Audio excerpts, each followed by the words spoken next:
They left behind no golden palaces, no marble cities, no sprawling empires carved in stone. But they left something deeper, a whisper in the wind over the highlands of Scotland, a drumbeat echoing through misty Irish forests, a scream of freedom on the battlefield, raw, ancient, and untamed. They were the Celts, not a kingdom, but a culture, not an empire, but a spirit. They spoke with iron, sung with fire, and vanished into legend. And yet, they're not gone. You've heard their call in the bagpipes of Braveheart. You've seen their fury in the berserk charge of Age of Empires 2. You've felt their pain in tales of loss, exile, and survival. They never ruled the world, but they shaped it. From pagan rituals under moonlight to fierce defiance against Roman legions, from druidic knowledge lost to time to the unyielding resistance of Highland warriors. This is not a story of conquest. It's a story of resistance, of myth, of memory, of a civilization that speaks not from monuments, but from the soul. Welcome to the untamed heart of the Celts. Chapter 1.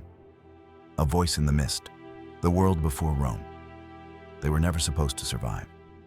Not against the legions of Rome, not against time or silence or the smoke of forgotten wars. But somehow, they did.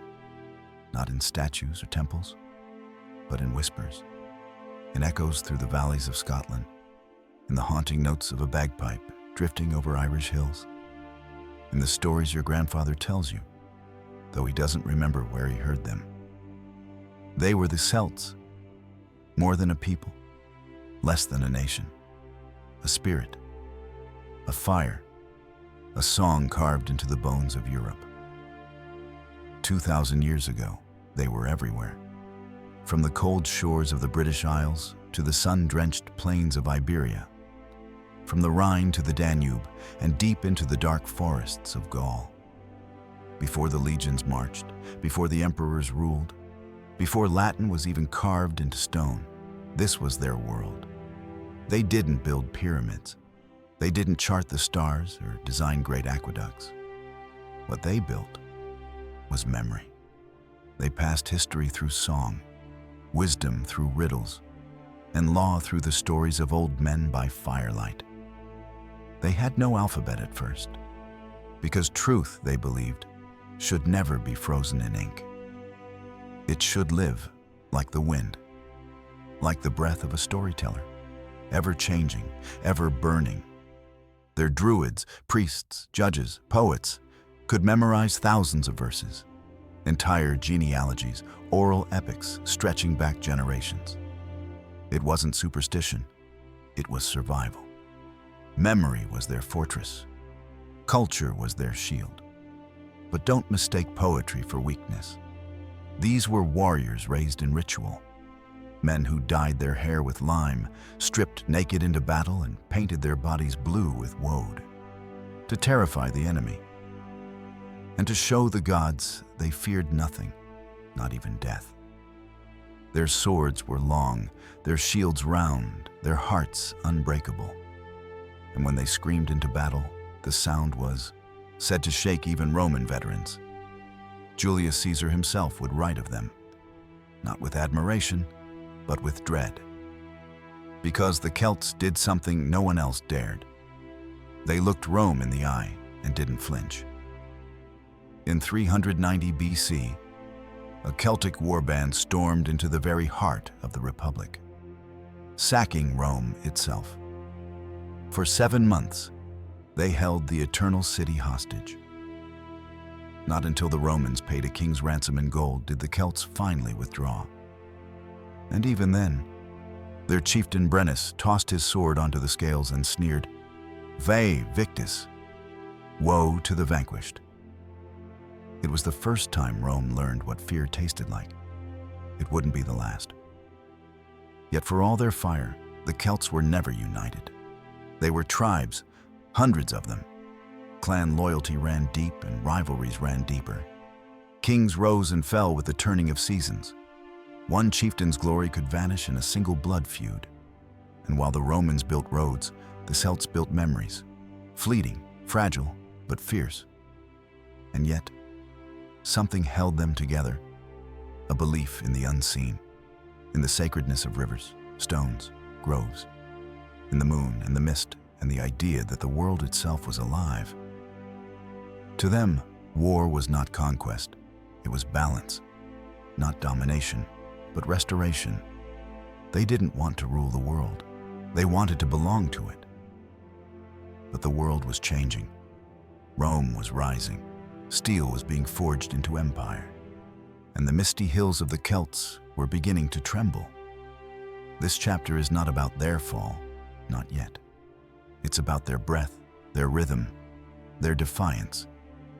It's about what it meant to exist before history was written, when memory was the only weapon you had.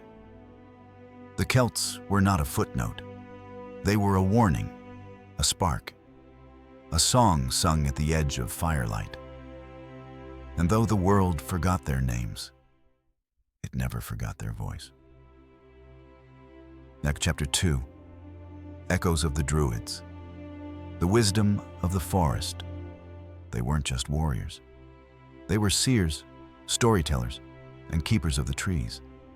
The forest was their cathedral, and silence, their scripture. Step into a time when wisdom didn't come from books, but from wind brushing through oak leaves, when power wasn't crowned in gold, but whispered in sacred groves. Long before modern Europe rose from its ashes, the Celts followed a different voice, one that came not from thrones, but from trees.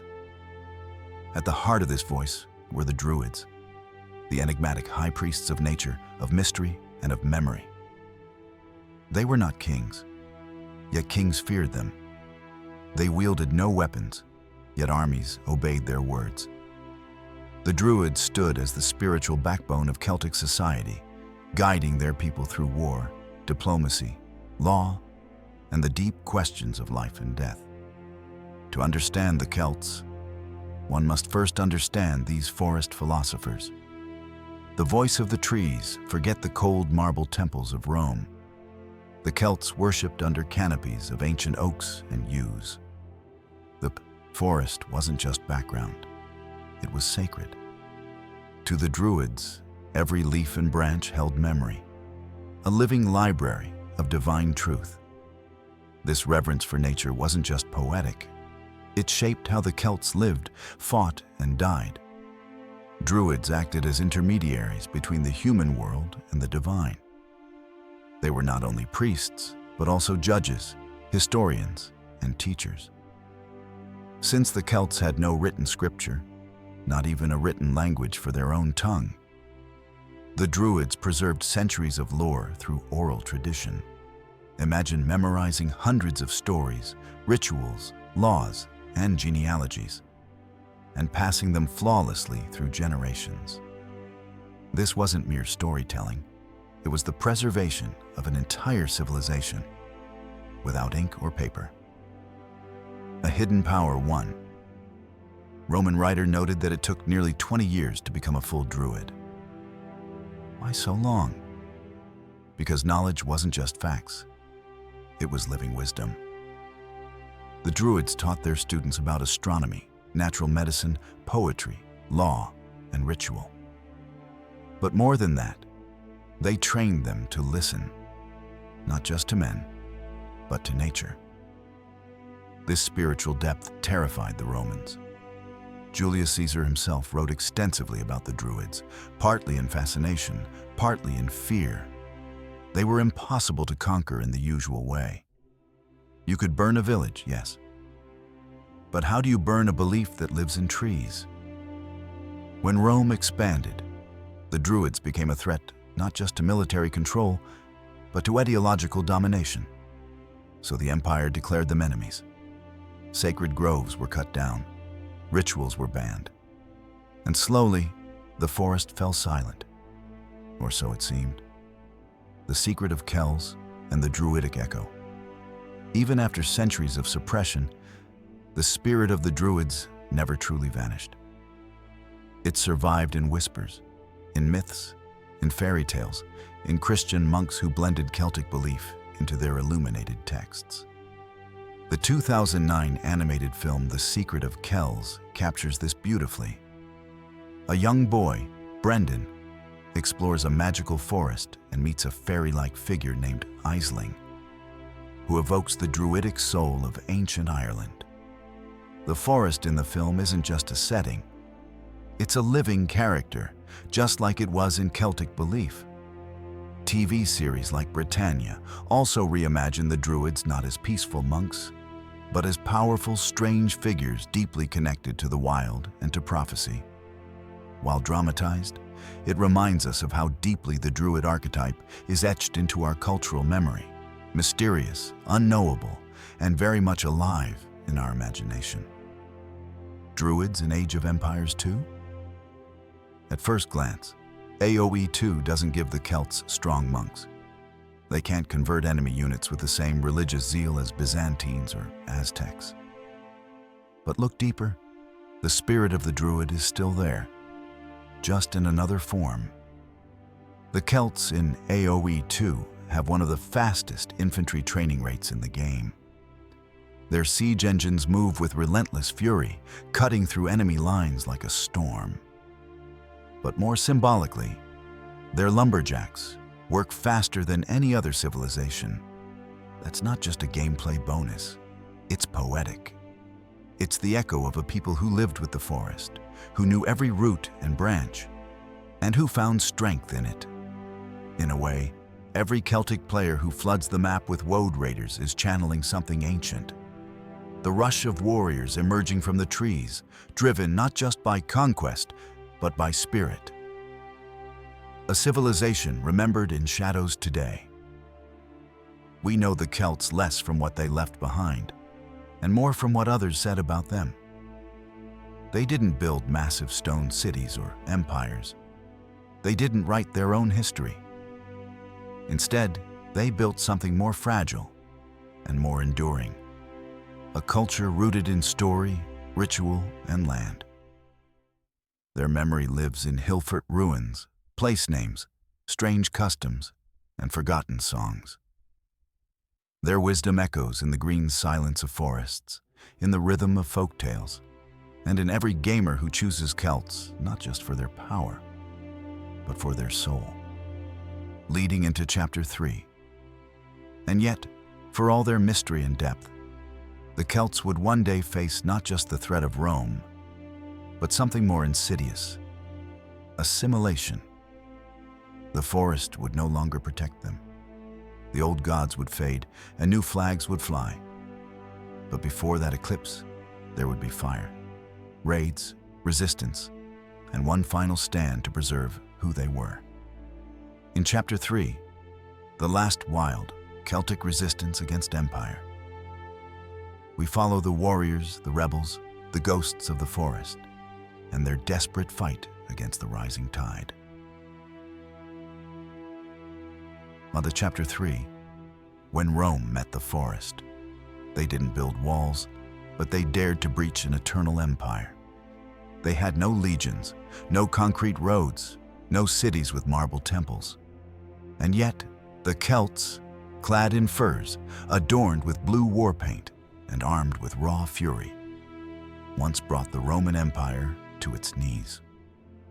For the world's greatest superpower, it was supposed to be just another campaign, a swift conquest of wild lands filled with barbarians. But what Rome encountered beyond the Alps and across the Channel wasn't chaos. It was something deeper, something older, something that could not be tamed. The wild meets the machine. The Roman-Celtic conflicts are often portrayed as inevitable, the march of civilization against the unruly wild. But in reality, it was a clash of two entirely different worldviews. The Romans valued order, discipline, infrastructure, the stuff of empire. The Celts valued freedom, nature, and oral tradition. Where Rome paved roads, the Celts vanished into forests. Where Rome marched in formation, the Celts struck like wolves in the mist. Julius Caesar's Gallic Wars weren't just military conquests, they were psychological. To conquer Gaul, Caesar had to conquer a people who revered the forest, who drew their laws from druids, and who rallied behind leaders chosen by the tribe, not decreed by emperors. One such leader would rise, in Britain, shaking the foundations of Roman pride. Boudica, the flame of Britannia. The year was 60 AD. Rome ruled over Britain with a mailed fist, exploiting, taxing, and humiliating the tribes. But when the Iceni queen Boudica rose against them, she did not come quietly. She came like a storm. After being flogged and watching her daughters assaulted, Boudica rallied the native tribes in a war of vengeance.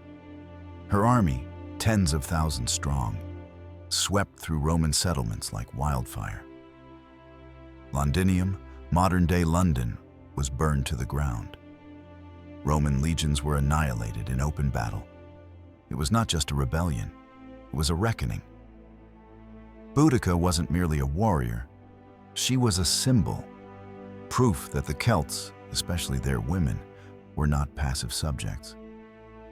In stark contrast to Roman patriarchy, Celtic societies gave women far more agency. They could own land, lead warriors, and challenge emperors. Her story has been reimagined across media. In Centurion, 2010, where the forest becomes a living character of its own, dark, unknowable, resisting Rome. Or The Eagle, 2011, where the 9th Legion's disappearance in the north of Britain becomes mythic, an echo of Rome's limits. In Age of Empires, 2 Siege from the Forest. In AoE 2, the Celts may lack the sophistication of gunpowder or imperial economics, but they possess a terrifying advantage: siege weapons that move faster than any other civilization. This is no accident. The design reflects their real-life battlefield innovation. Battering rams and mobile catapults weren't Roman inventions. They were tools the Celts used with ferocious speed. Imagine a trebuchet that sets up just a second quicker, a ram that can chase down infantry. That's not supposed to happen. And yet, with the Celts, it does. Their infantry is faster, relentless, like guerrilla warriors pouring from the tree line. You're not building a wall to hold them. You're hoping they don't reach you before your economy can catch up. In essence, the Celts in AoE 2 aren't meant to outlast you in a trade war. They're meant to crush you before your empire finishes the second layer of its walls. Rome wasn't built in a day, but it burned fast the fall of Gaul, the death of Vercingetorix, the eventual defeat of Boudica. On paper, Rome won. But in spirit, something else endured. The Roman writers feared the forests. Tacitus spoke of Germania and Britannia as lands beyond comprehension, where gods walked in trees and the ground swallowed men whole. And even as the Celts were driven to the fringes, their myth outlasted their cities. Rome's grandeur may have lit up the Mediterranean, but the Celts remained the shadow, flickering just outside the torchlight. Transition to Chapter 4. Songs from the Edge.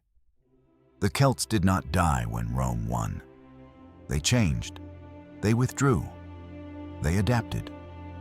And in the windswept hills of Ireland, in the rugged coastlines of Scotland and Wales, they began to weave a new icon story, one of survival, song, and spiritual endurance.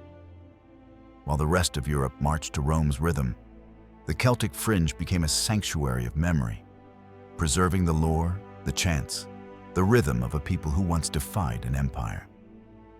Next, Chapter 4. Songs from the Edge, the last sanctuaries of the Celtic world. Never Chapter 4.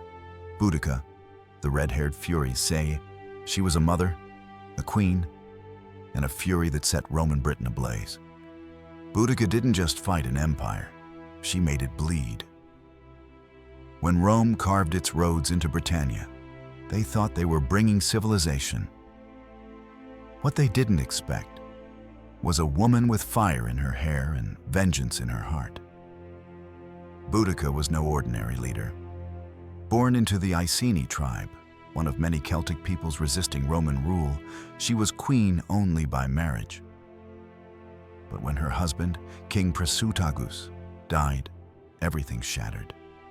The Romans, ignoring his will and tribal law, annexed his kingdom. They flogged Boudica. They raped her daughters. And from the ashes of that humiliation rose a storm no Roman map could contain. The story of Boudica is one written not in parchment, but in fire and steel. According to Tacitus, her voice echoed like thunder across tribal gatherings.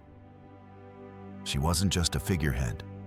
She was the fury of a wounded people made flesh. With her war paint, chariot, and blazing red hair, Boudica became the spearhead of one of the greatest uprisings in Roman Britain. In 60 or 61 AD, she unleashed her wrath.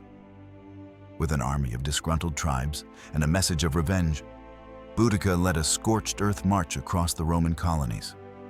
First, Camulodunum, modern-day Colchester, then Londinium, London, then Verulamium, St. Albans. Cities fell like dry leaves in the wind. Roman historians claimed over 70,000 civilians and soldiers perished. Boudica wasn't just fighting for her people. She was dismantling the illusion of Roman invincibility. But empires don't go quietly. When the Roman governor Gaius Suetonius regrouped his forces, the final clash came. Outnumbered, cornered, but better disciplined, the Romans slaughtered the tribal army. Boudica's revolt ended in tragedy. Some say she took poison, others say she died from illness. But legends don't need graves. What remained was her myth, untamed, unbroken. More than a queen, a symbol. Boudica's story didn't vanish with Rome's records. It became myth. Then it became a movement. During the English Renaissance, her tale was revived as a symbol of resistance against tyranny.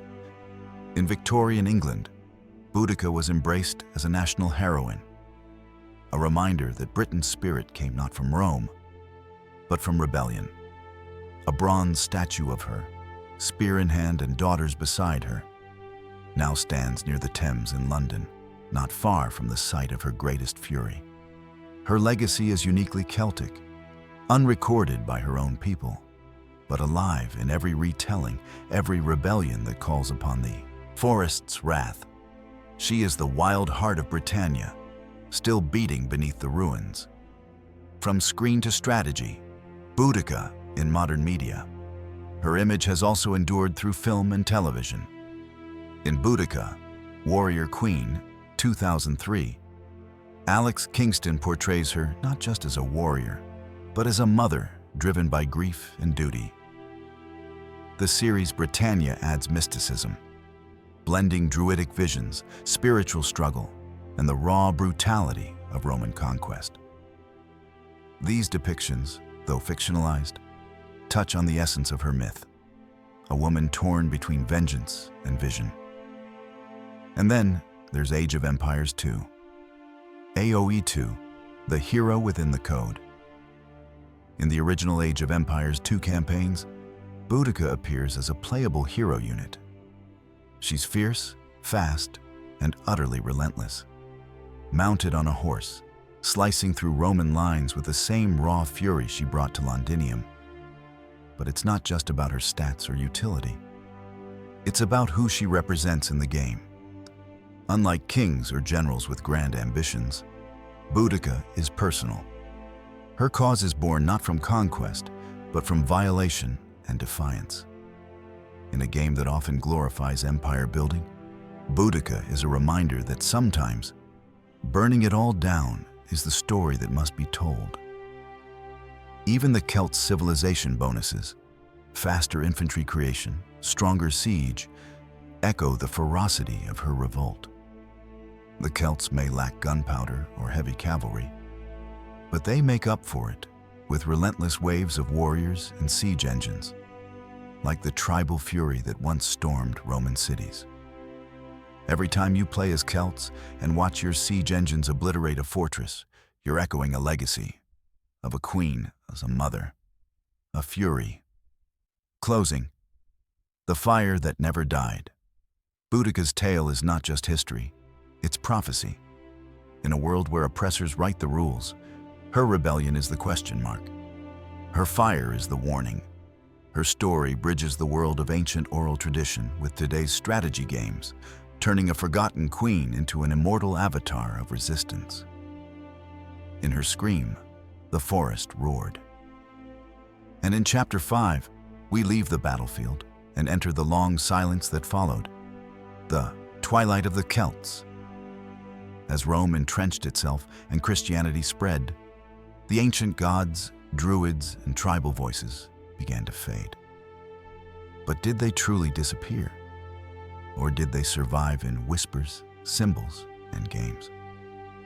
Let's follow the echo. Chapter 5, The Last Forests, Celts Retreat to the Isle. When the continent fell silent under Roman boots, the war drums of the Celts still echoed through the misty isles. The fall of Gaul was not the end, it was a transformation. As Roman legions marched, burned, and built roads across what would become France and parts of Germany, the heart of Celtic civilization was forced to retreat. But retreat was not defeat. Instead, it was evolution into something more elusive, more stubborn, more deeply rooted in the harsh landscapes of the British Isles.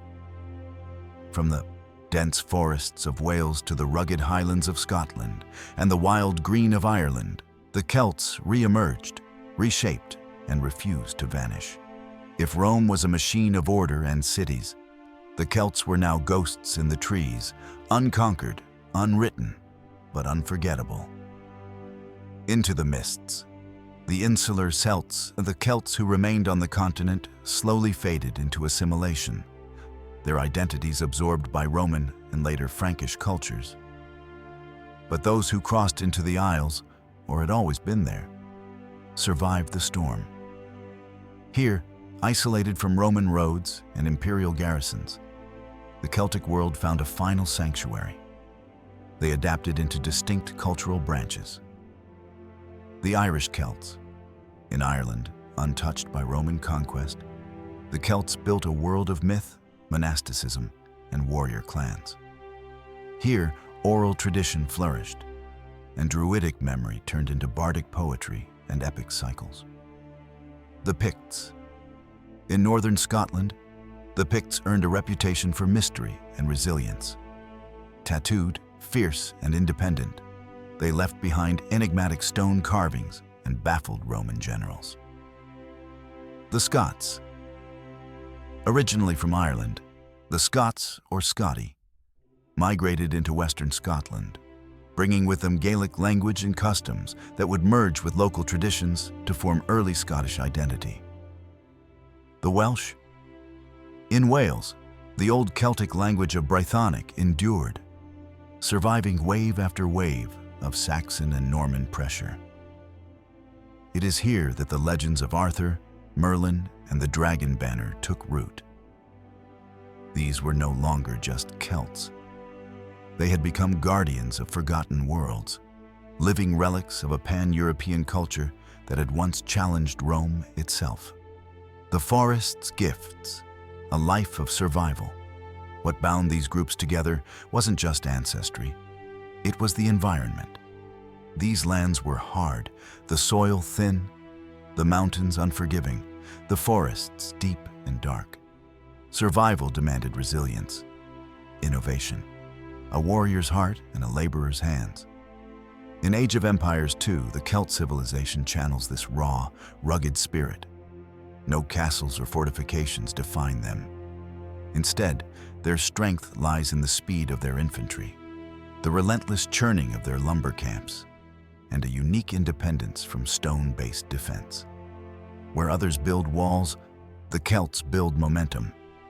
Their villagers chop wood faster, because in the Isles, wood was life. It was warmth, shelter, and war. Their siege engines moved with frightening speed, reflecting the ambush tactics and mobility needed to strike from forests and disappear before retaliation could come. They are a hit-and-run civilization, much like their ancestors. There are no knights here, no heavy cavalry or courtly banners, only axes, war cries, and the hum of trees cut for battle. Myths and memory.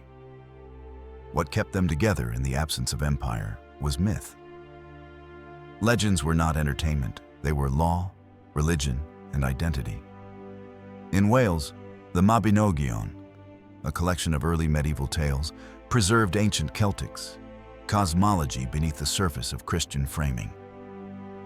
In Ireland, the stories of Cú Chulainn, the Hound of Ulster, painted a picture of heroic frenzy, loyalty, and tragic fate. Archetypes still alive in Celtic storytelling today. Even the name Arthur carries echoes of a lost warrior culture. Whether he lived or not, Arthur was the dream of Celtic resistance made immortal. A warlord turned messiah, a king who would return. That legend was a rebellion in itself. Just like in the game, where Celts are not defined by shiny upgrades or fancy unique units. Their true strength lies in speed, surprise, and heart. They are a people of rhythm and rage, rising like smoke from the forests, then vanishing just as fast. Fragmentation and the future. But isolation has a cost. As centuries passed, these Celtic groups began to drift apart. Different tongues, different enemies, different fates. The Romans left, but new conquerors came, Anglo-Saxons, Vikings, Normans. And yet, the Celts remained, not always victorious, not always unified, but undeniably there. In Scotland, clans carried on the torch of independence, fighting off invaders from the south. In Ireland, tribal kings battled one another and foreign incursions, producing a cycle of war and poetry unmatched in the medieval world. And in Wales, resistance was forged not just in battle, but in song, preserving a language that still lives today. What unites them, even now, is memory. A shared sense of having once stood against the greatest empire the world had known and having survived.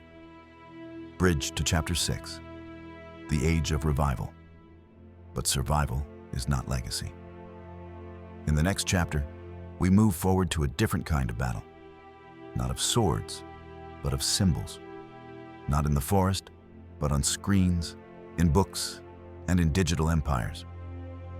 From the battlefields of Age of Empires 2 to the pop culture sagas of modern media, the Celtic spirit continues to shape our imagination.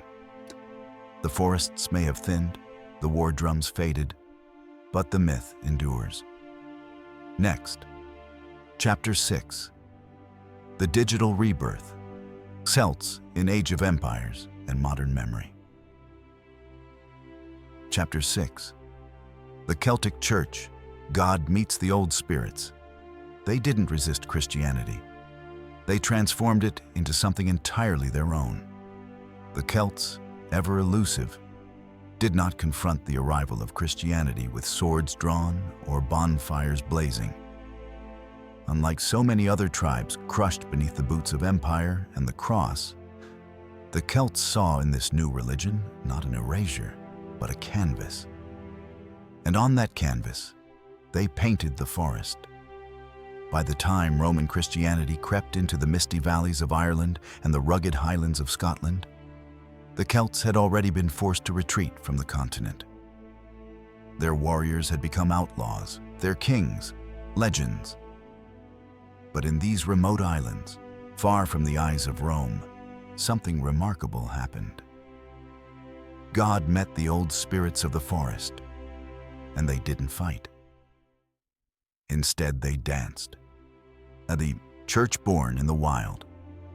While the rest of Europe built towering cathedrals and crowned popes, the Celtic world raised wooden monasteries in the woods.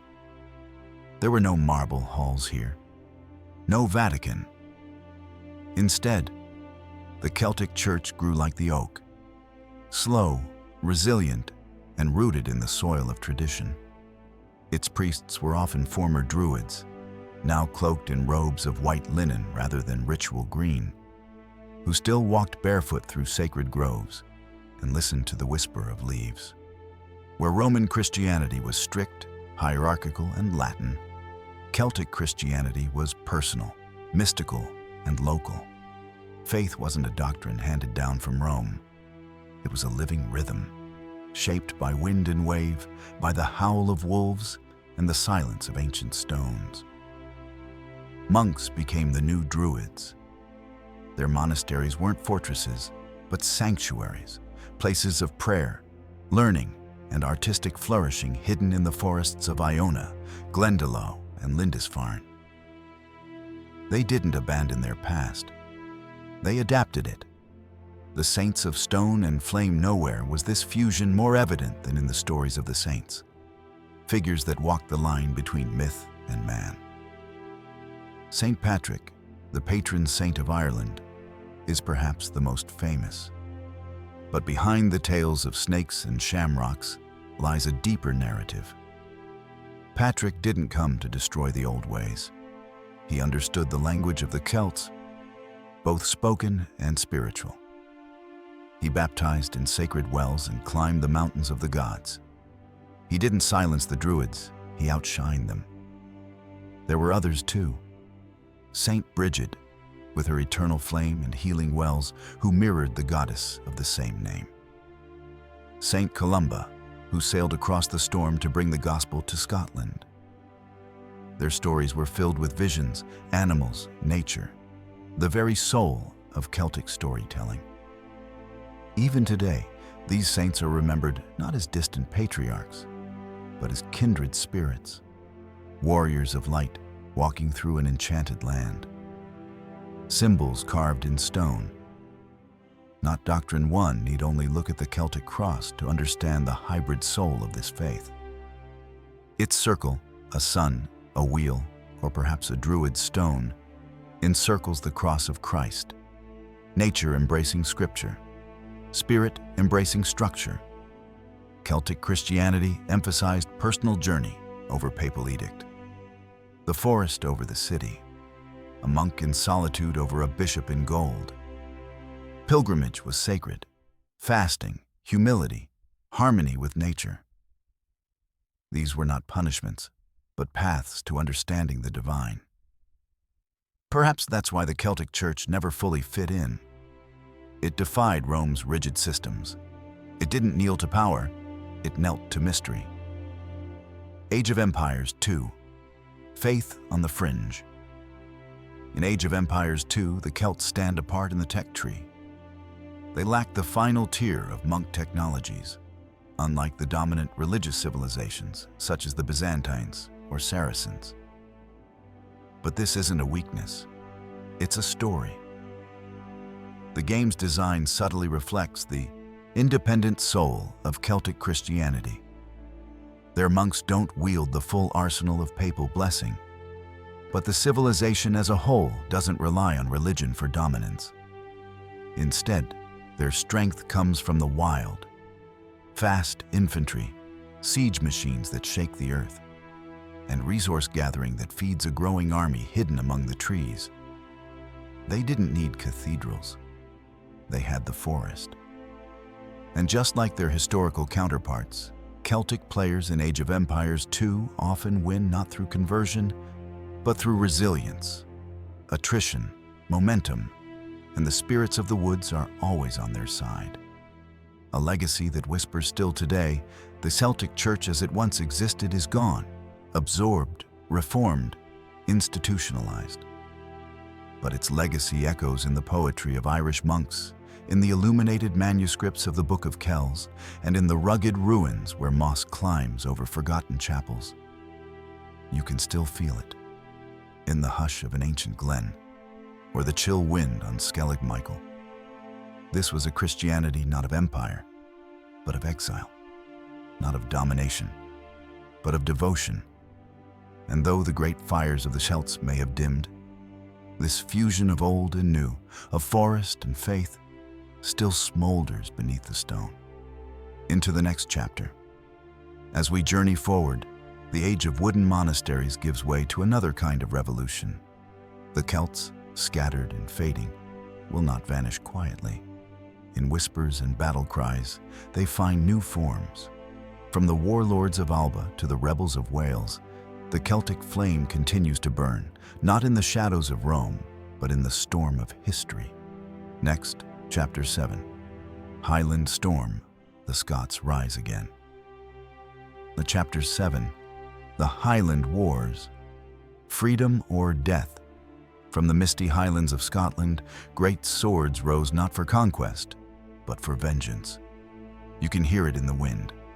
The echo of a battle cry, not for empire, but for home.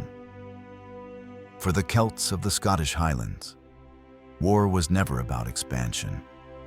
It was about survival. When the English crown stretched its fingers northward, it wasn't met with diplomacy or submission.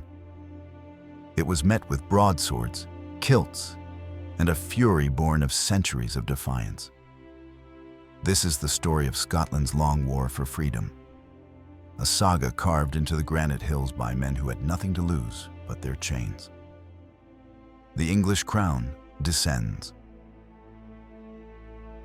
The death of King Alexander III in 1286 threw Scotland into a political storm.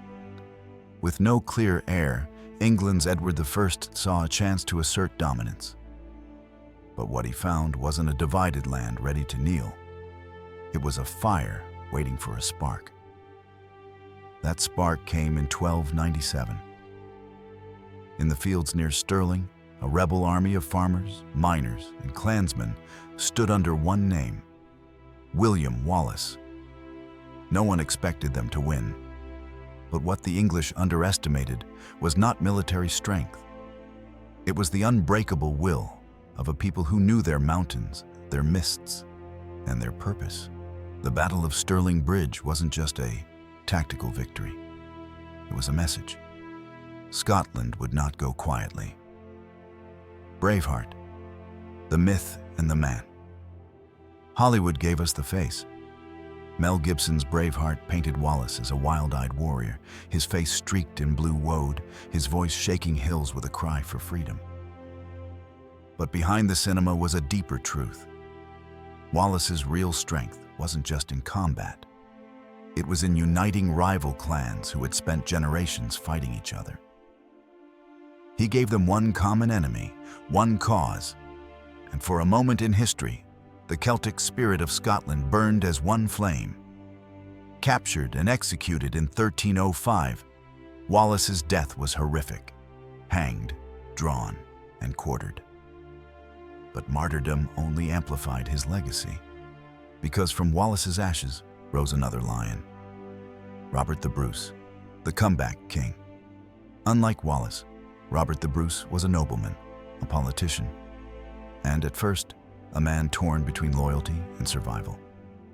But when he finally chose rebellion, he committed fully. In 1314, at the Battle of Bannockburn, Bruce led a vastly outnumbered force against the English. The English had cavalry, archers, and confidence. The Scots had spears, swampy terrain, and determination. What followed was one of the most decisive defeats the English would ever suffer on Scottish soil. Bruce had done what Wallace could not: win not just a battle, but recognition. Scotland's independence was, for a time, secured. The war had taken decades. The cost was immense, but the message was immortal. From campaign to culture, AOE2's William Wallace. When new players first launch Age of Empires 2, they're welcomed not by Caesar or Genghis Khan, but by William Wallace. The campaign serves as a tutorial, but it's also a quiet tribute. Each mission teaches you the basics of gameplay, but also echoes the phases of Scottish resistance. Building your economy while under threat. Raiding with limited troops, striking from the shadows. It's more than game mechanics. It's storytelling. And for many players, their first exposure to the story of the Celts isn't a textbook. It's that blue-clad hero teaching them how to fight back. Highlands, honor, and memory. The Celtic resistance in Scotland wasn't just a war, it was a cultural defiance. The use of the bagpipes, banned by the English, the tartans and clan systems, targeted for erasure. Even the Gaelic language itself became a battleground. But the Celts never let go. They took their defiance and folded it into song, stone, and story. And in doing so, they preserved something greater than land. They preserved identity.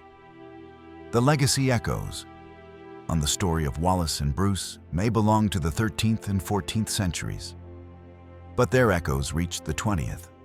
When Scottish regiments marched in World War I, they wore kilts. When the bagpipes cried across European battlefields, they weren't just instruments. They were reminders, symbols, warnings that the Celts, though driven to the edges of the map, were never truly conquered.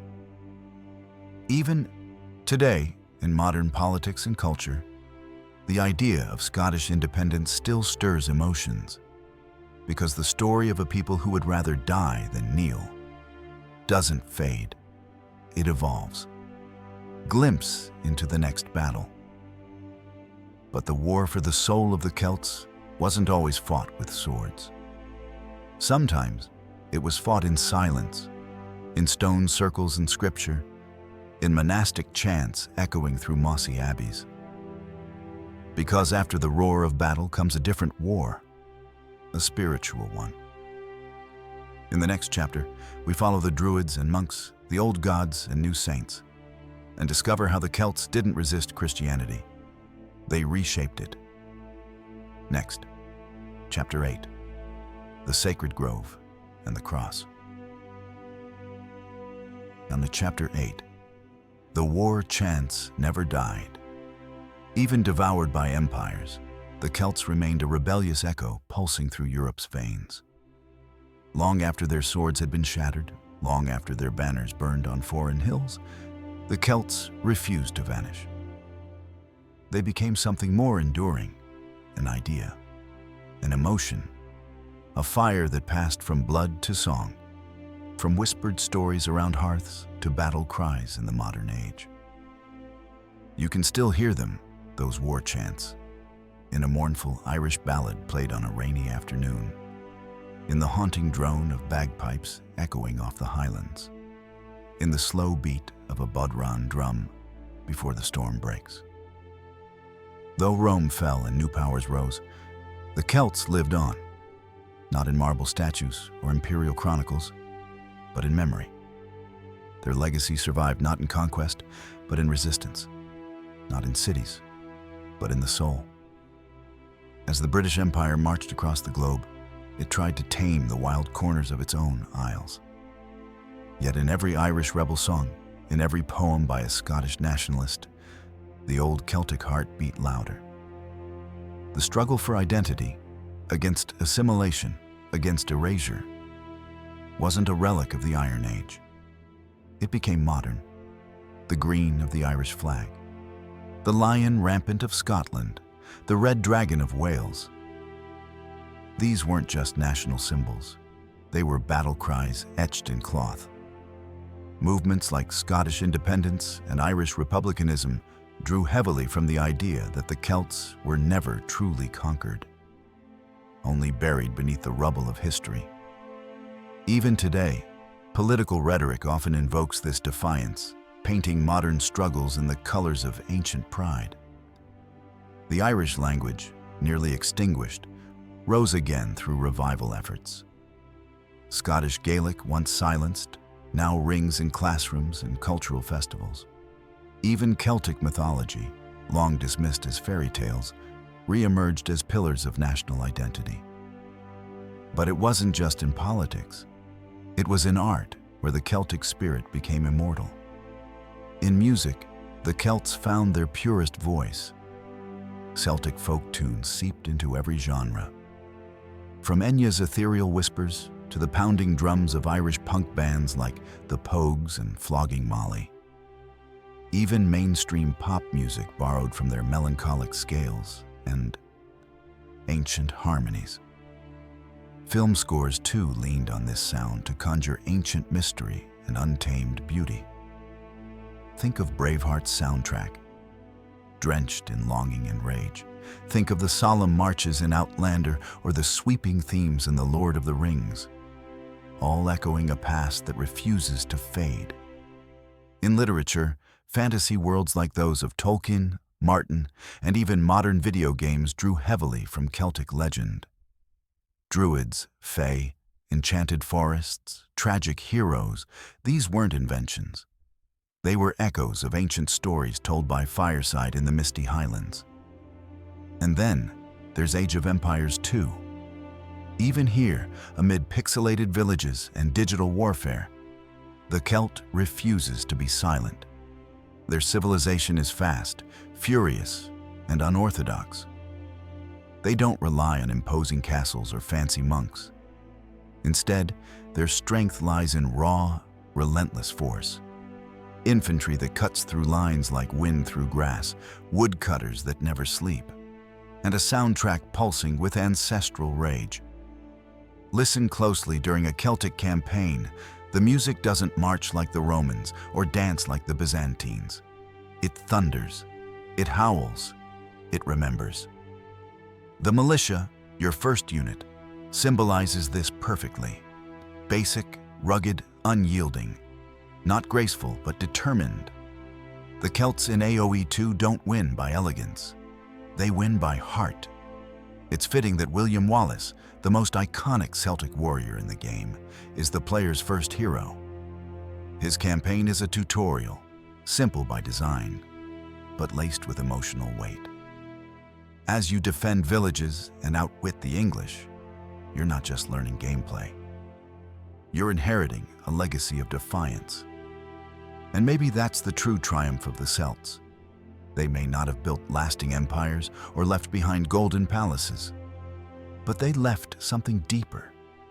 A resistance that lives in sound, in spirit, in story. Today, when a Scottish fan belts out a football chant, when a young girl in Dublin strums a harp older than her language, when a gamer rushes enemy lines with screaming Woad Raiders, those war chants rise again. The Empire forgot them.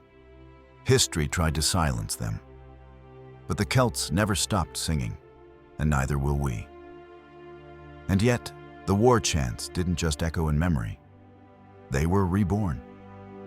From folk songs hummed in Scottish glens to symbols etched on rebel flags, the Celts refused to vanish into the fog of history.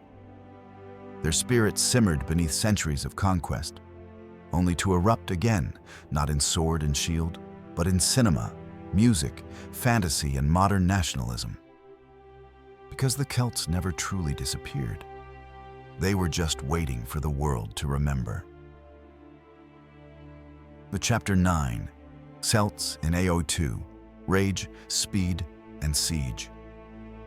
If you hear axes pounding and trees crashing in the forest, the Celts are coming for you. And they don't knock.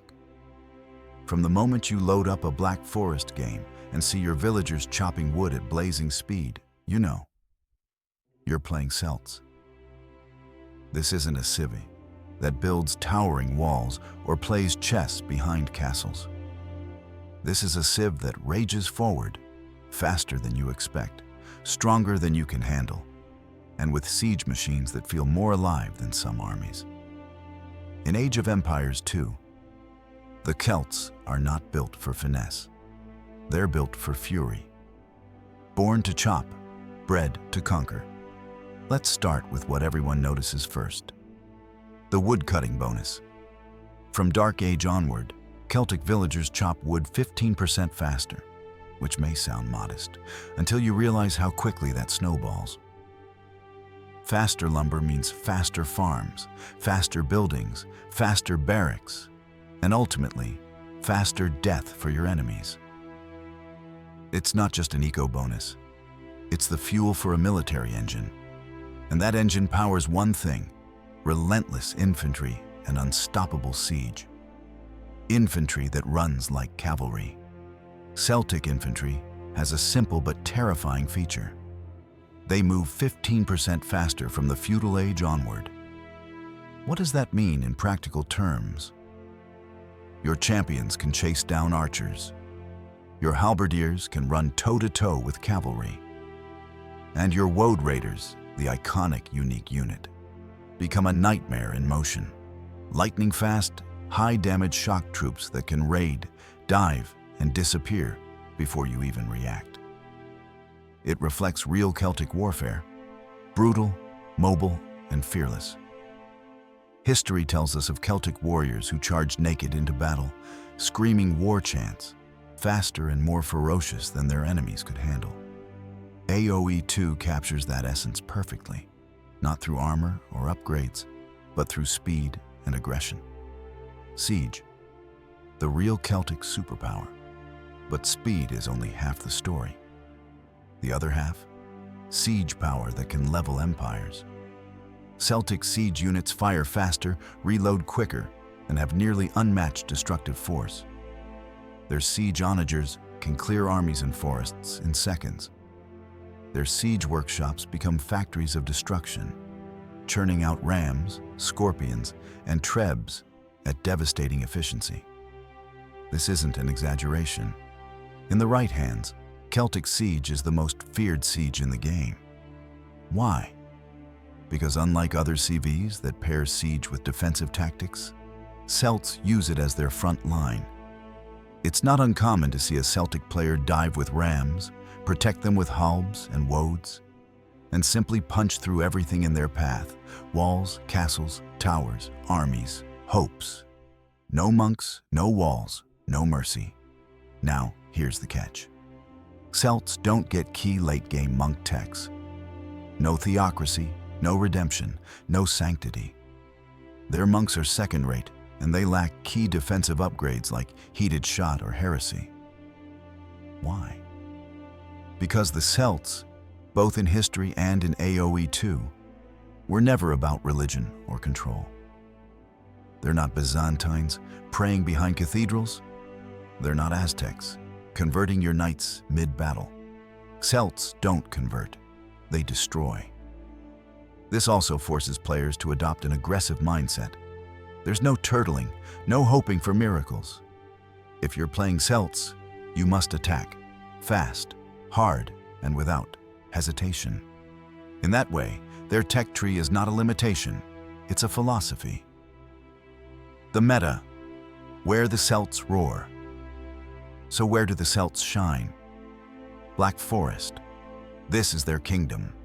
With fast wood collection and superior siege, Celts dominate long, narrow maps where tree lines matter and onager cuts win games. Arena. While not their top pick, Celtic siege can still destroy late-game walls and surprise defensive civs like Turks or Bohemians. Open maps. Riskier, but a Woad Raider flood can catch players off guard, especially those not expecting infantry to move so fast. Their major weakness? Archers. Without bracer and lacking late-game range techs, Celts struggle against mass crossbow civs like Ethiopians or Britons. That's where smart transitions and aggressive tempo come into play. Against the world, a style of chaos. What sets the Celts apart isn't just stats, it's playstyle.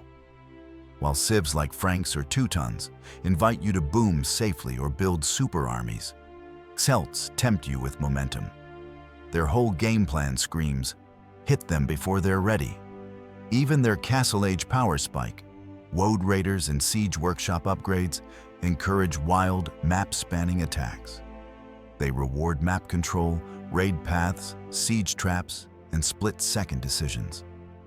One failed ram dive, and you're out. One successful onager cut, and you just killed 3 players in team games. It's not elegant, it's not pretty, but it's thrilling. Rage, speed, and legacy. More than any other civilization, the Celts in AoE 2 feel like a living echo of their historical legacy. The wild charge of Boudica, the forest sieges of the Picts, the tribal ambushes that shook the Roman legions. They're all in this CV. Even their unique texts reflect this chaos. Stronghold makes your castles and towers shoot faster, perfect for chaotic defense. Furor Celtica boosts your siege unit HP by 40% because you weren't killing enough already. And when you hear those war drums, when you see the Woad Raiders swarming your flank or the siege rams smashing your gate, you realize the Celts never needed an empire to rule. They only needed an opening. Transition to final chapter. But what happens when the game ends? What remains when the Celts fall, not to the sword, but to time? In our final chapter, we leave the battlefield and enter memory. The songs, the myths, the pixelated legends. We ask the question, what does it mean for a lost civilization to live on? Not in history books, but in games, screens, and culture. Let's find out. They'll burn bright in today's imagination. Marvel Chapter 10. The Spirit in the Mist. Secrety Yalston, why Celts still matter. They have no kingdom left, no empire, no capital, no throne. But listen closely, and you'll still hear them whisper in the wind, howl in the mountains, and sing in the old forest glades. The Celts may have vanished from the world's political maps, but in legend, in resistance, and in every story of defiance, they still roar. Long after their final strongholds fell, the Celts refused to disappear. You can feel them in the aching bagpipes of a Scottish lament, in the haunting rhythms of Irish folk songs, in the fiery speeches of rebels, and in the pages of fantasy epics. The Celts remain not because they held territory, but because they held the imagination. In many ways, the modern fascination with the Celts has less to do with what they built, and more with what they preserved. A spirit, a memory, a defiant echo. Their story, as scattered and fragmented as it became after centuries of conquests, still speaks to a core human yearning. For freedom, for connection with the land, for stories that outlive swords. The myth that refuses to die today. You'll find Celtic crosses etched on jewelry in street markets, Celtic knots in tattoos and fantasy armor, Gaelic runes in video games and novels. From The Lord of the Rings to Game of Thrones, the visual and mythic language of the Celts lives on. Why? Because their legacy was never just military, it was mythological. They fought, but they also sang. They resisted, but they also wrote.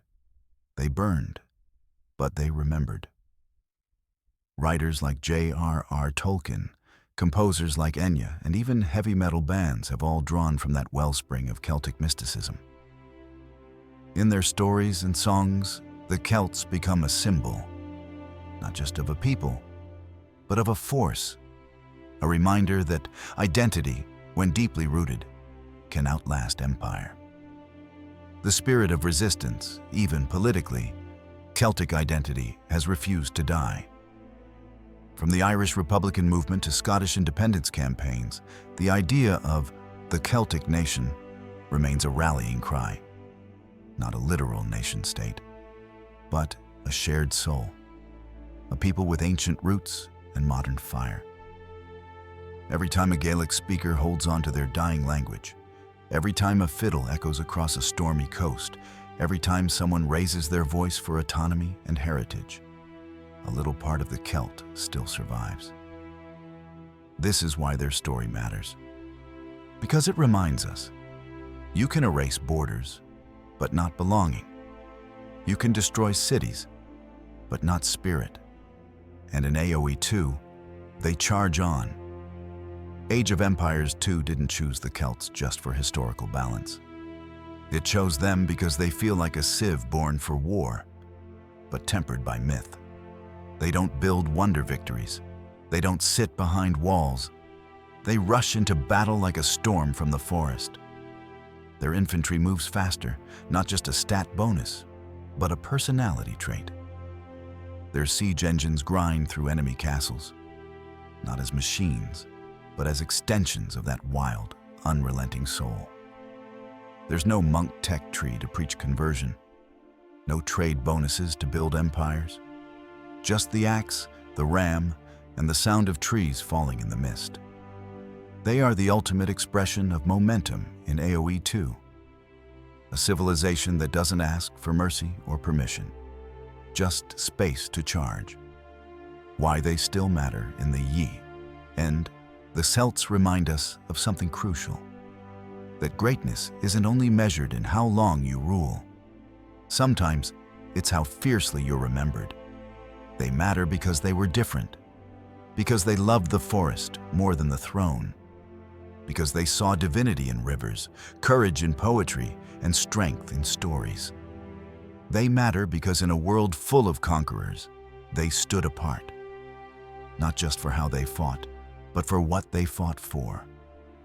And that's why, centuries later, in the late hours of a ranked AoE 2 match, when you hear that siege workshop churning out a battering ram, and those Woad Raiders darting through the fog of war,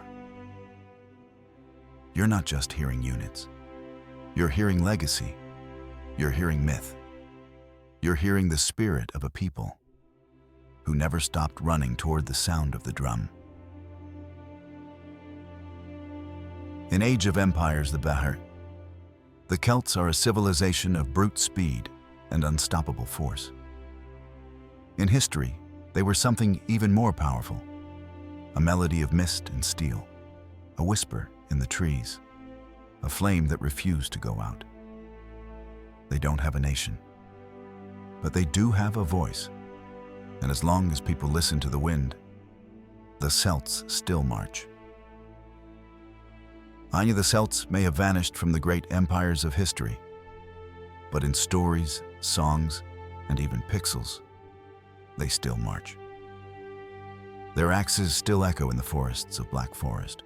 Their chants still rise over the highland mists, and their spirit, untamed, unbroken, still dares to defy the tides of time. Now, it's your turn. What do the Celts mean to you? A legend of resistance? A culture lost in the fog? Or a force still burning beneath modern flags? Drop your thoughts in the comments. Let's argue, learn, and rediscover history together. And if you've enjoyed this journey through mist and memory, hit that subscribe button. Join us here on Lost Thrones, where forgotten civilizations rise again, one story at a time. Until the next chapter, fight on, remember, and never stop exploring.